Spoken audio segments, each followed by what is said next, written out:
এখানে 3টি প্রশ্ন থাকবে এবং উত্তরগুলো কমেন্টসে করতে হবে।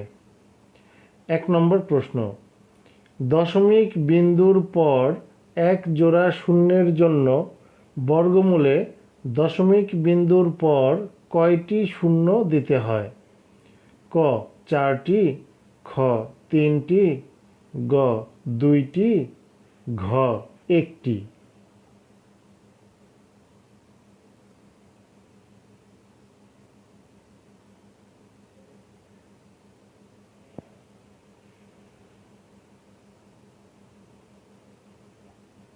2 নম্বর প্রশ্ন, 5.8 দশমিক ভগ্নাংশের 8কে কি অংশ বলা হয়?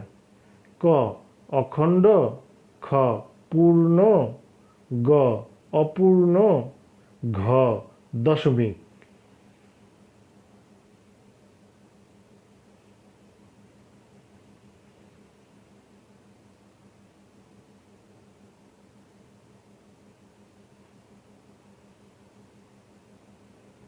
3 নম্বর প্রশ্ন, 1.1025 এর বর্গমূল কত?